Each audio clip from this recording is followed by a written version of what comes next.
Good morning and welcome to Robes, Riffs, and Coffee, where we are going to hang out in our robes, drink coffee out of big fat mugs, and riff about something meaningful. You know, I was thinking about a story yesterday that I wanted to share with you. I hadn't actually thought about it in a really long time.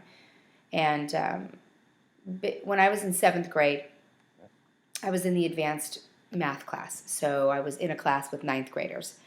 And there was a girl in there. Her name was Brandy. And she used to make fun of me, and she was nasty. She would kick at my heels in class with her big fat cowboy boots, and it would hurt me. She would pull my hair. She would tease me. She made fun of my name. You know, I had big curly hair. I kind of looked like Annie, and I had this Applebaum for a last name. So I suppose she had a million reasons that she thought were kind of fun to make fun of me. But it wasn't just in the classroom that she made fun of me. She would make fun of me when I was walking down the halls. I became paralyzed with fear for that year. That year is my paralysis year. When I look back on my life, I remember being afraid to walk home from school because I didn't know if she was going to jump out of the bushes or push me over, follow me home. I was afraid when I was in class. I was afraid when I was walking the halls. Fear was just a really big part of what my 7th grade was all about. And it was because of this woman, this girl, Brandy, this bully. And that's horrific. Cut to later in my life, I didn't realize how impactful that story was actually on my life, because as I began to care about things like success, as I began to care about things like success, you know, you get forced to look at all the reasons why you're not succeeding or how to overcome your challenges. And what I identified was that story was a theme for me. It created a theme, a lack of confidence. It created a theme of I'm not good enough, or maybe I'm never going to get there, or maybe I'm not worthy. And there were a whole bunch of sentences that I created due to this period in my life. And for years, I blamed Brandy. So once I recognized that this story had such a strong arm on me, I had to figure out, well, what was I going to do now? You know, I'm in my 20s and 30s, and this girl still has all this power over me. This is ridiculous. And for so long, I didn't even know that.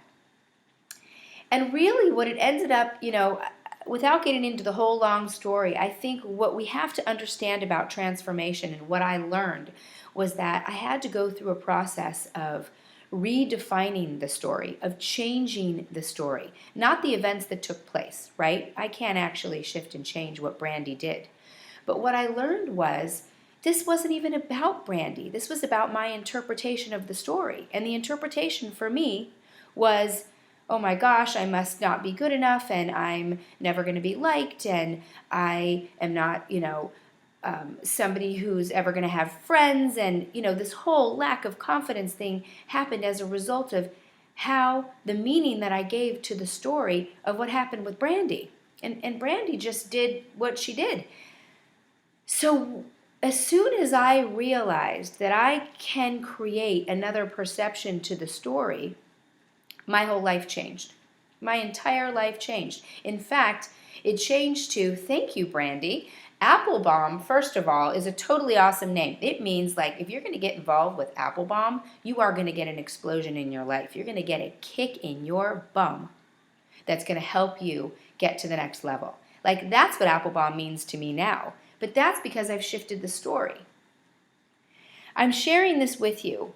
You know, I have a 3-year-old, and I think to myself, what can I give her today that will change her life so that she doesn't have to go through what I went through? And what I realized was I can't go chase the Brandies away, right? I can't change her course of life in terms of the events that are going to take place in it. But what I can do is teach her how to be a powerful meaning giver, a powerful story creator. I mean, if we get to create the story, we may as well create an empowered story, right? So what I get to teach Ayla is that when events like that happen, she has a choice about how she perceives them. I could have easily said, wow, this girl has a terrible mom. She had a horrible upbringing, and how sad. She needs attention so badly that she needs to pick on me. I could have done that. I wasn't mature enough to do that. But one of the things that I can really teach Ayla and that I want to share with you is that we can create our own stories. Don't let others define your success in life. As a 20, 30, and 40-year-old, it is our responsibility to create our success. And the reality is that if you don't believe in yourself, if you don't believe it's possible, I don't care how talented you are, I don't care how smart you are, it's never going to happen. That's the story that I wanted to leave you with today, okay? So if you've got some nasty stories that are defining who you are every day when you wake up and are getting in the way of your success, it is time to redefine those stories. All right? I'll talk to you soon. Have a wonderful day. Don't drink too much coffee.